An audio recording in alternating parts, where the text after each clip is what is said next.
But I just thought back to the 10 years of struggle that I had, and it wasn't until I found a community of women that were doing what I wanted to do that I got help and figured out how to run my business as an entrepreneur and got that mentorship that I needed.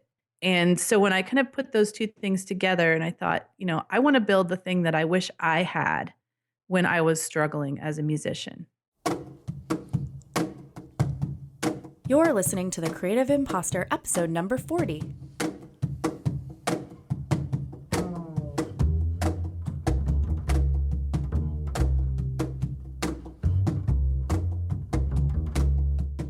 Welcome to the Creative Impostor podcast. I'm Andrea Klunder, and today I am bringing you an interview with Bree Noble of Women of Substance Radio and a second podcast, which has now turned into also a coaching, business, and supportive community for female musician entrepreneurs called Female Entrepreneur Musician.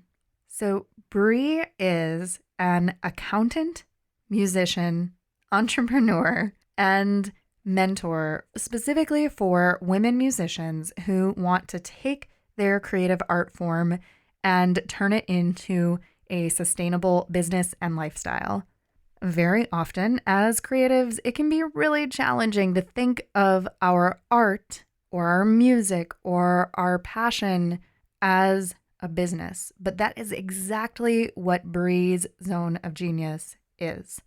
This is super timely because right now in the Creative Impostor Facebook group and the Chicago Women's Creative Collective, we are focusing on a theme of self-promotion in a totally non-spammy way.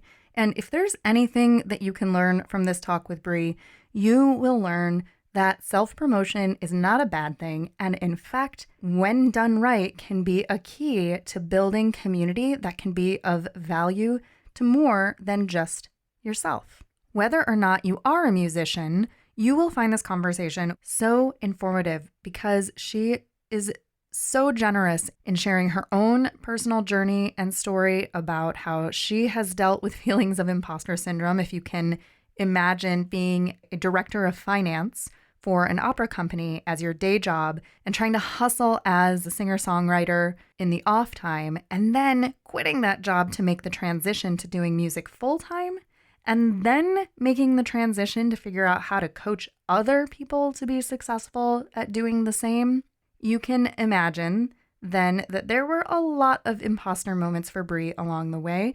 And Bree's mission is to help women get out of the starving artist or starving musician mentality.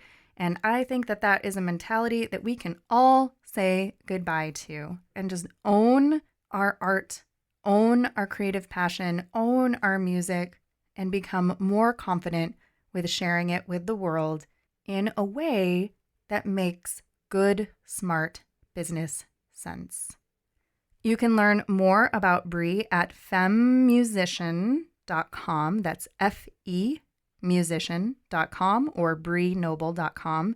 And if you are a musician, you will definitely want to check out her free resources at that same website, including 19 sources for income for your musician business. Yes, there are more ways to make money as a musician than just selling CDs and touring. And this free guide is going to open up your mind to some possibilities that you may not have even considered. So here it is, my conversation with Bree Noble. I run a couple of businesses that are all related to female musicians. So I have a radio station and podcast called Women of Substance Radio. And I think it's interesting that today we're recording this on International Women's Day. So there's been Yeah. all the flurry going on all of my websites and all of my social media about National Women's Day. And, I've been celebrating all of my artists because obviously we couldn't do what we do without them. So, it's very poignant today to be talking about this. So I have a radio station and podcast, and then I have a platform for helping the musicians that are on my radio station with their career. So helping them with learning the business side of music, learning how to market themselves, learning how to actually make money with their music, get booked for gigs and house concerts and things like that. So I have a site called The Female Entrepreneur Musician where I teach a lot of that stuff for free. And then I've got my Female Musician Academy, which is my membership site where I do group coaching with them. We have accountability, all kinds of like higher level training. And that is my absolute favorite thing right now. I absolutely love working with my members. We are nearing 100 members right now. And it's just so fun to interact with them and be able to help them on a daily basis.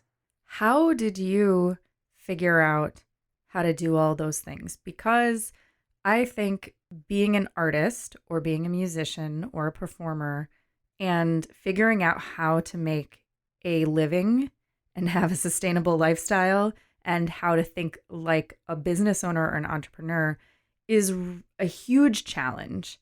And I'm wondering, how did you figure everything out?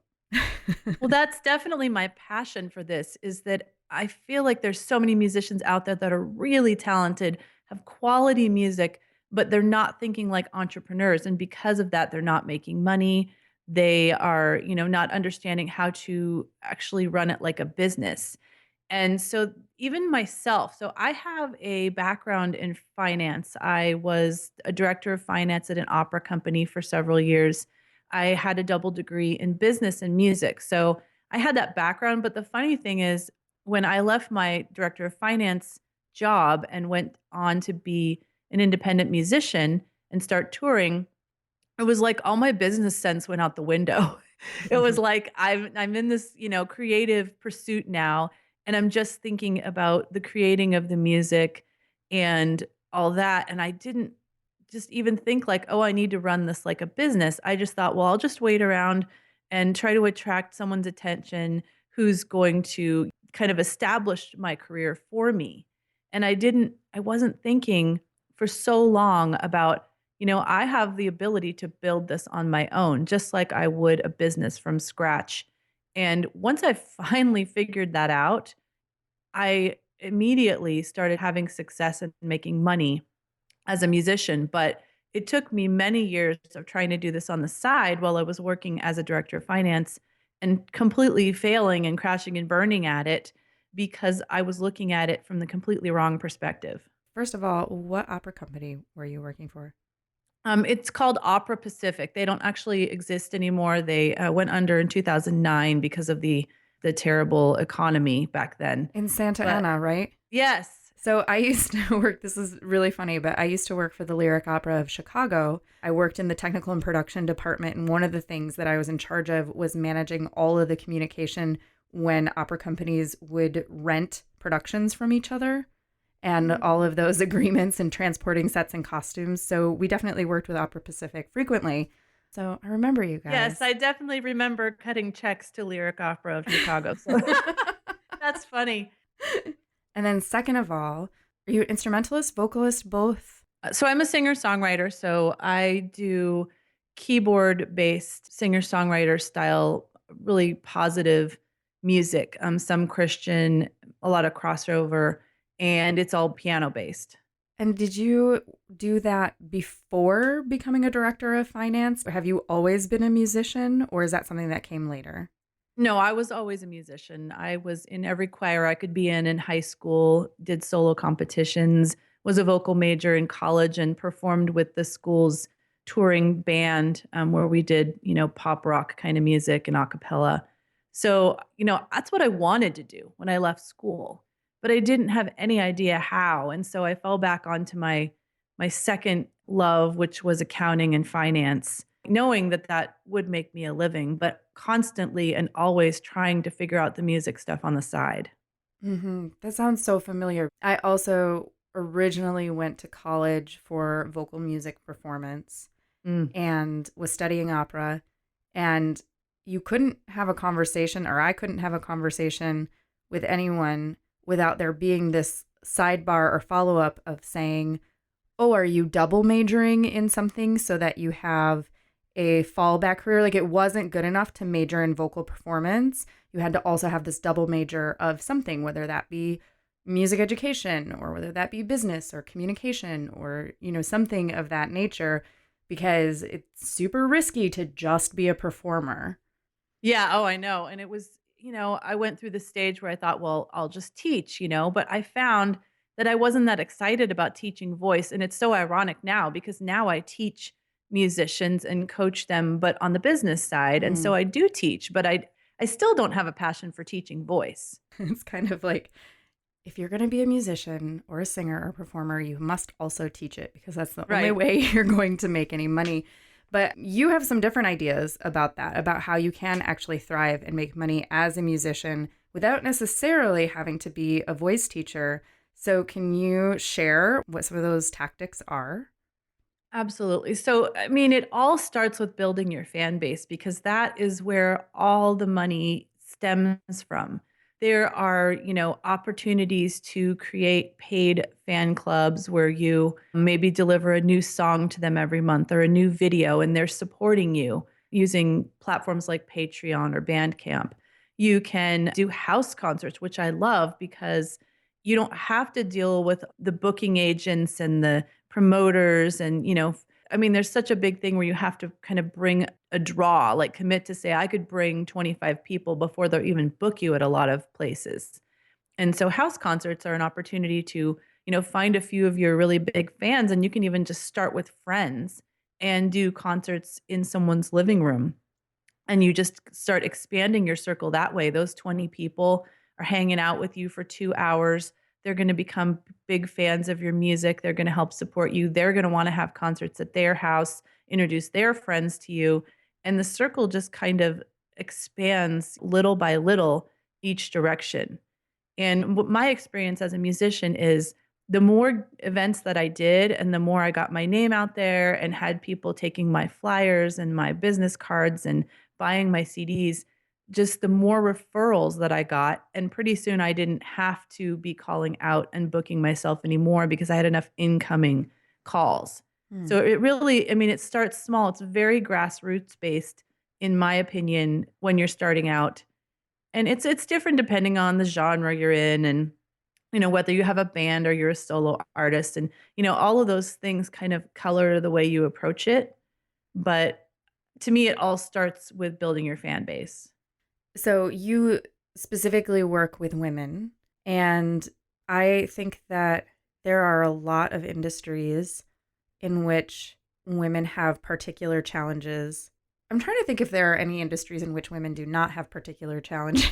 But I definitely, in the entertainment world in general, there's all this talk about women consistently being paid less than men, in terms of actors, Hollywood, theater, music is one of them. And I'm wondering how it is that you decided that you specifically wanted to work with women and what unique challenges you think that women face in the music industry. It's interesting because it started just with my love of female singer-songwriters. And when I started the radio station, it was totally a hobby at first. Mm. I did it on the side. I was still working at the opera. I like put together a list of music that I'd like to listen to at work and created a radio station for it online. It was back when it was free to run a radio station on Live 365 and I came up with the name Women of Substance because I loved music that had a real message to it, had deep lyrics, and so that was where I came up with that. Put that together, listened to it at work, at home. It started catching on and stuff, but then it just kind of fell into the background for a while, and then once I left the opera and I was an independent artist, I saw so many other talented artists, and I thought, I could use this platform to really promote them. Mm. And, I'd listen to the radio. I'd listen to, Star 98.7 in Southern California or Sirius XM or something. And I'd be like, how come over 80% of these songs I'm hearing are by men? Mm. And it frustrated me because I knew there was so much talent out there because I'd met these people. And so that was why I created the platform. And so I think, part of the challenge is for whatever reason, people think, or DJs or just the radio industry in general or radio promoters think that male artists are more popular with both males and females for different reasons. And so it just seems to be very saturated with males. And it's not that they're more talented. So that was what I set out to do with Women of Substance. And because I had this contact with thousands of artists after so many years, I decided to start, an academy for just women because I loved working with women. And I wanted to, really devote myself to helping them because I did feel like they were a bit the underdogs in the industry. And then it became this wonderful community and sisterhood, and I felt like with just women, people they were willing to be more open and honest with each other and ask for support and not feel like they look weak if they have a bad day because we all understand. And so not that I think that, all men are judgmental or anything. I try to avoid that kind of controversy because I don't believe that. I'm married to a man and, I have lots of men in my family that I highly respect. So it's not man bashing, it's just creating a community and a sisterhood for the women to help support each other. And I do think that I mean, I've heard so many stories now over the years of working with women where women have been marginalized, they have had inappropriate suggestions or almost threats made of them if they didn't do a certain thing, holding a carrot in front of them and then, basically threatening to take it away if they don't comply. And it's sad. And so you were creating this radio station to showcase the artists and the talent that you both appreciated and also wanted to listen to yourself, and starting to build this platform for these female artists. And then at what point did it occur to you, or did you start thinking about actually coaching other artists? Oh my gosh. Trying to think of exactly when it happened. I think maybe when I really got into listening to podcasts and I started hearing how other podcasters were using their platform to help the group of people that they were attracting for that podcast and then creating courses and stuff. And so I thought, oh, maybe I'll create a course for them. And then I love the idea of it being a community and I could just add stuff along the way and create courses and put it in there and, help them with the thing that they needed help with most. But I just thought back to the 10 years of struggle that I had. And it wasn't until I found a community of women that were doing what I wanted to do as female musicians in my genre that I got help and figured out how to run my business as an entrepreneur and got that mentorship that I needed. And so when I kind of put those two things together and I thought, I want to build the thing that I wish I had when I was struggling as a musician. And I know that mindset is something that's really important to you, or something that you talk about a lot. What are the kinds of things that you find that your clients, besides the community, which is such a huge thing, right? To be able to create this support community for women where they feel safe sharing their challenges and their successes and their questions and things like that.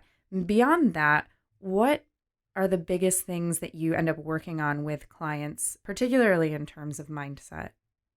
I think the biggest thing is overwhelm. They're bombarded with so much information that they think they need to consume all of it because they might miss something that's going to help give them that edge up. And I think that just leaves them completely stuck. So we do a lot of work on figuring out their core values and their goals. And I try to set them up with 90-day goals that then we can talk about, what are the exact actions you need to take each week in order to get these goals accomplished?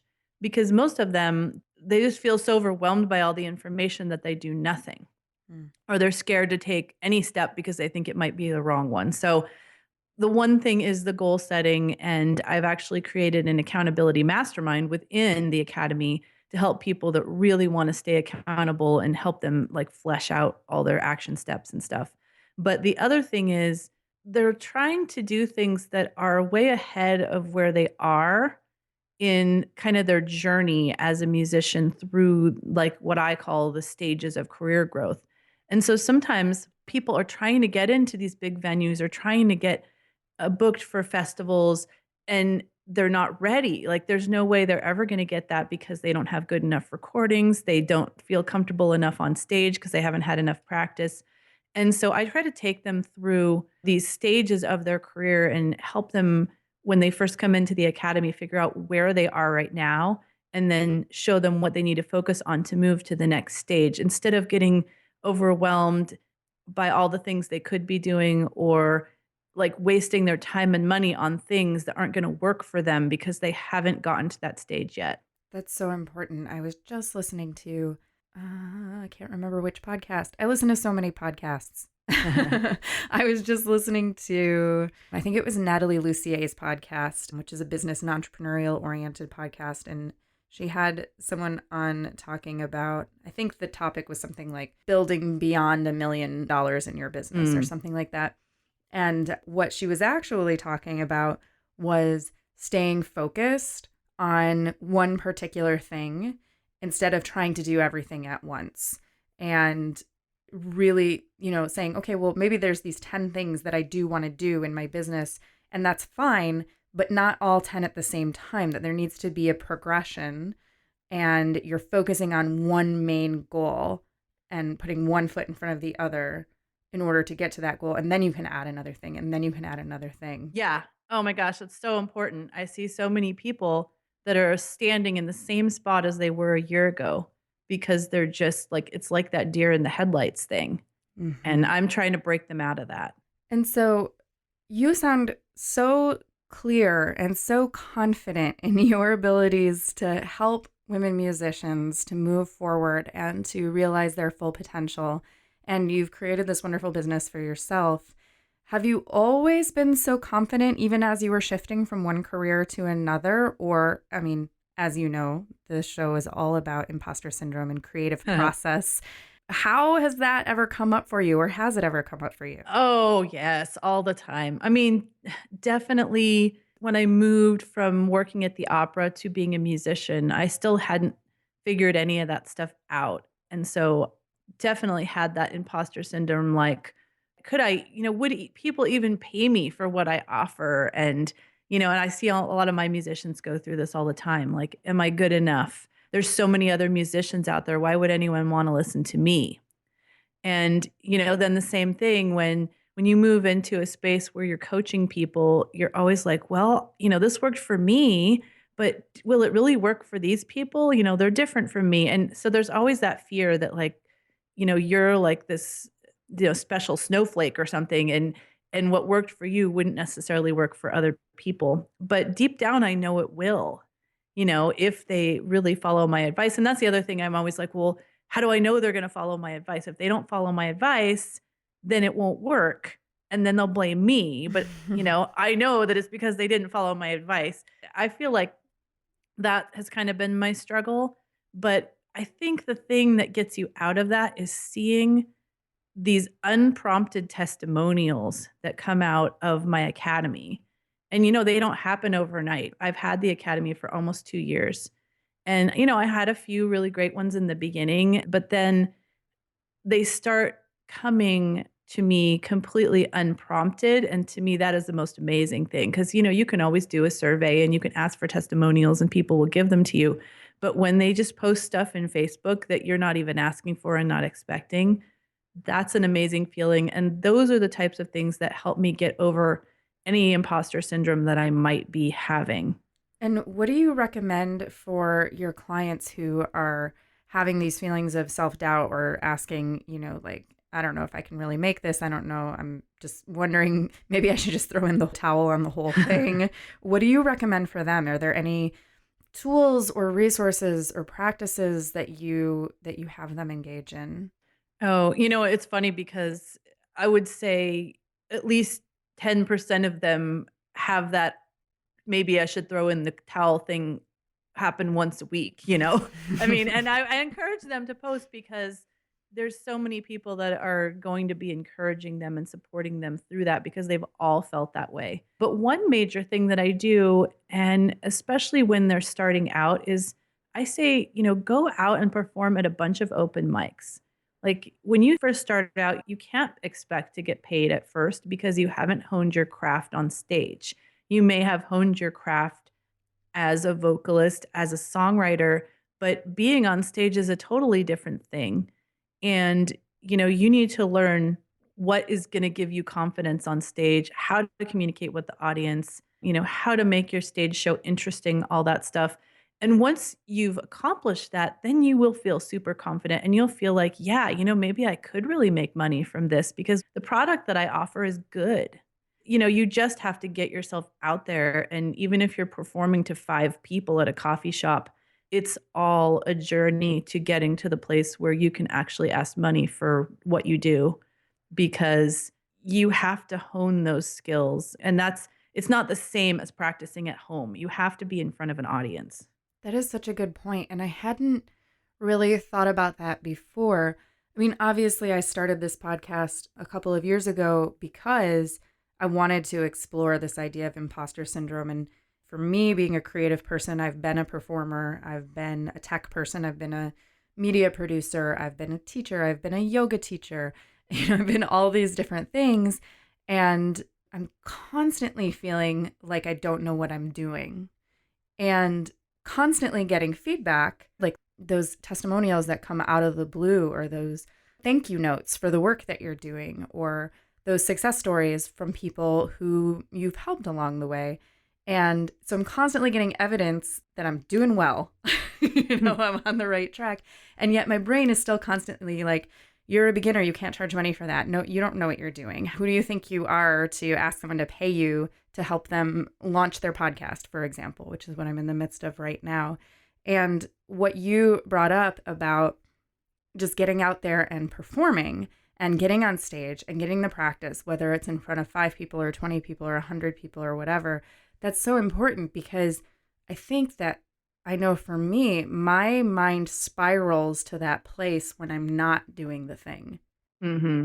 I mean, just recently I had a couple month period where I wasn't publishing any podcast episodes, and there's infinite reasons why I wasn't publishing podcast episodes. And I'm like, oh, how do I call myself a podcaster? I haven't published an episode. Oh my God, I'm such a fake. I'm a total fraud. I'm not a real podcaster. It's because I wasn't doing it.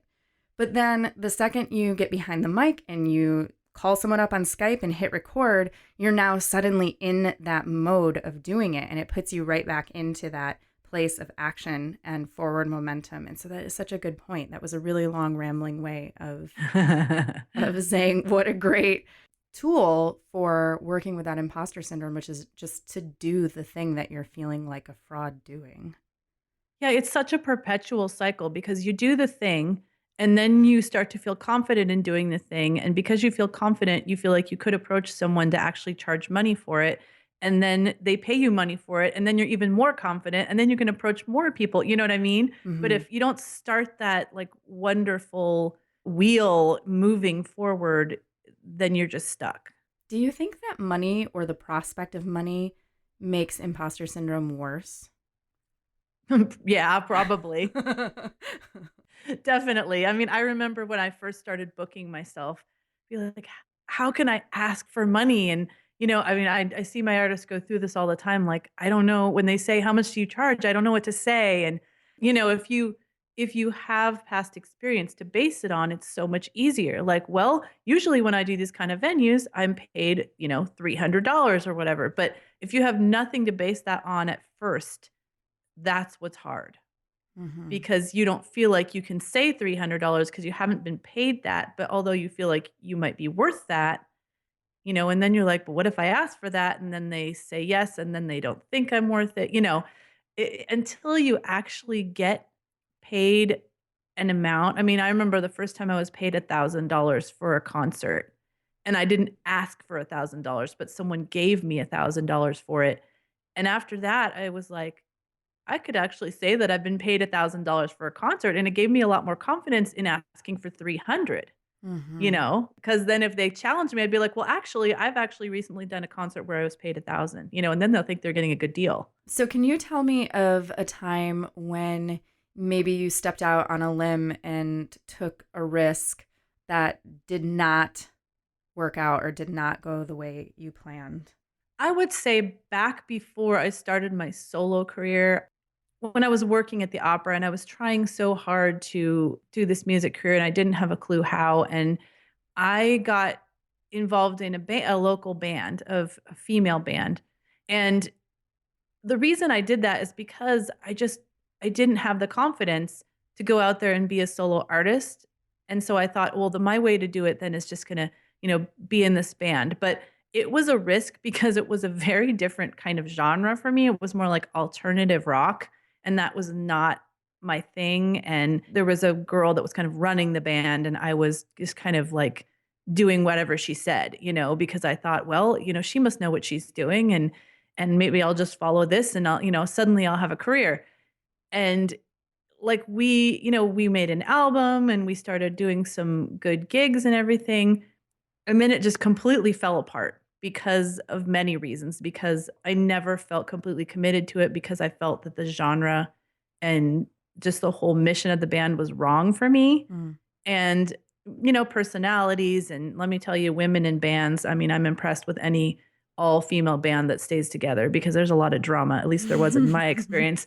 And so, I had put 2 years of my life into that. I had rearranged my work schedule. I had done a lot of things, and it did not work out. And it almost burned me entirely for music. But luckily, I took that break and I actually had my daughter. And after about 6 weeks of having my daughter, I thought, okay, I'm ready to go back to music again. And thank goodness, but I was worried that it was completely going to sour me on music entirely. And then how did you find your way back to an expression of music that felt authentic after that experience? It really came entirely down to figuring out what my core values were as a musician and how I could be authentic, and realizing that one of the reasons that that experience happened to me and previous experience before that with bands of just being bad were because I was trying to do something that wasn't authentic to me. And so once I realized, this is the kind of music I naturally make, it may not be the kind of music that I want to make, but this is what comes out. Mhm. And also realizing, the kind of audiences that I wanted to speak to. I realized that I love performing for women. I love performing for mothers groups. And I was kind of at that time period in my life. And once I got into that mentorship community of female artists, I started talking to them and they started encouraging me, you know what, you need to do songs and stories because you have a lot of stories of stuff that's gone on and that are related to the songs that you've written. You need to create a program that is all about you and what you've learned.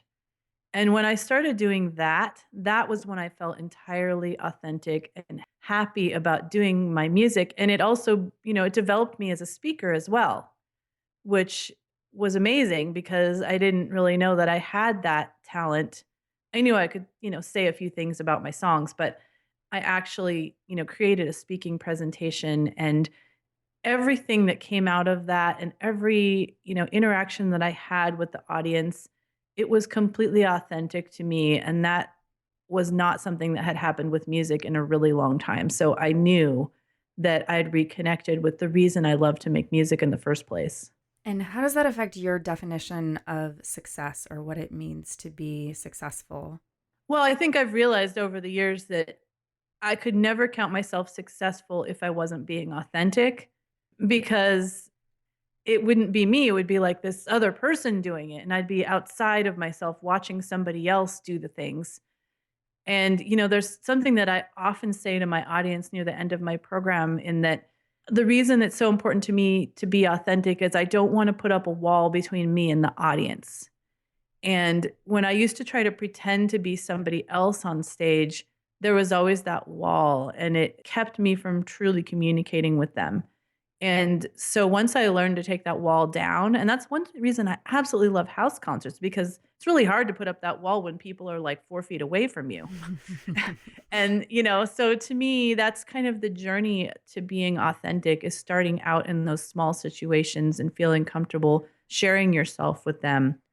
And, that's what I started doing, not at house concerts, but in bigger venues. And I just loved the experience of taking that wall down. And to me, I would not be successful if I didn't take that wall down, because I wouldn't be truly communicating with my audience and giving them a piece of myself. Do you have any advice or words of wisdom for someone who is either just starting out on their creative path or they're in a place where they're ready to shift from one thing to another in terms of finding that connection with their authenticity and what they feel their purpose or their passion is in the world? Yeah, I mean, to me, the most important thing is to find a community and or a mentor, somebody that is doing the thing that you're passionate about. They're already doing it. They're a few steps ahead of you, and they can show you the direction you need to go so you don't have to figure these things all out on your own. You don't have to feel overwhelmed by all the possibilities. Just follow the path that they've laid for you, the breadcrumbs that they left behind, and it's so much easier that way. So much time that you don't have to waste Yeah. when you have a guide and a Plus, community you to have this support you. support system, when things go wrong, like we said earlier, when things crash and burn, you need a place to go to talk those things out and people that'll understand and people that have been there. Cause I mean, I can certainly talk to my artists and be like, yeah, I remember when I thought that this was the right thing for me and it completely exploded right in front of my eyes. And I get where you're coming from, but there's light on the other side of that tunnel. And Bree, what is your current growing edge? Where are you most excited to be going in your business, and where are you most challenged in your business right now? Oh gosh. I'm most excited that I'm growing our accountability mastermind within the academy because these are women that have raised their hand and said, I want to go to the next level and I want someone to keep me accountable. And whenever someone is willing to do that, my hat is off to them because I know for me, that is what actually helps me move forward constantly in my business is making myself accountable to other masterminds that I'm in or coaches that I have. And so I'm excited about that. We've just started that. We have, 6 members right now, but it just opened like 2 weeks ago. So, I'm looking forward to see where that's going. As far as challenge, for me, it's really expanding my reach and getting all the women out there that want to have a music career and that, have been struggling to know who I am and hopefully become a part of our community because I don't want you to feel isolated. That's one of the big things that I hear from our artists is like, finally a place where people understand me. Most of my family members think I'm crazy for wanting to have a music career. And I feel so isolated because nobody understands what I'm trying to do.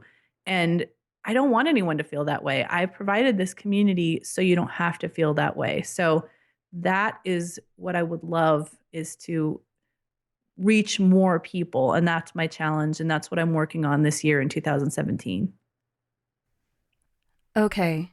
What I loved about talking with Bree is how open she was and how you can tell that she really, really, really has a passion for supporting female artists to be successful and fulfilled, both creatively and financially. Her focus on both mentorship and community as the bedrock for building your sustainable creative entrepreneurial practice is key. And if you're resonating with that and you are a musician, go check out breenoble.com or FemMusician, that's FEmusician.com. Check out her freebies, her resources, her community, and of course, the links to that and all of her social links, including her podcasts, will be in the show notes at thecreativeimpostor.com/041. And of course, I invite you to make use of the community that I've been building for you, online or offline if you're in the Chicagoland area. Locally, that's the Chicago Women's Creative Collective, which you can link to from my site and the show notes. And online, that's the Creative Impostor Facebook group. Right now, I'm also offering a free audio course called How to Start Anything, which is a 7-step deep process into launching a new project. In fact, it's so deep, and the feedback that I've been getting is that you need some support around this process in order to really, really, really take advantage of it. So I'm only going to be offering it for free for another few weeks. I'm going to say through July 4th of 2017. And you can find that right now through July 4th at thecreativeimpostor.com/magic. And then from that point on, that course is going to be available only as a paid offering. And the reason why is because part of that course will include phone time one-on-one with me to support you in making it through this process to start whatever creative project or vision it is that you're dreaming of. If you're doing the free version of this course, you can still get phone support from me. I'll put a link in the show notes of how to schedule that session. And of course, if you're catching this after July 4th, if you visit thecreativeimpostor.com/magic, there will be a new gift waiting for you. This episode was mixed by Edwin Ruiz of Mondo Machine. Our theme music is by Jovia Armstrong. I thank you so much for listening, and I am wishing you a week filled with opportunities to tear down the walls between you and your audience and make a real connection based on authenticity, craft, and community.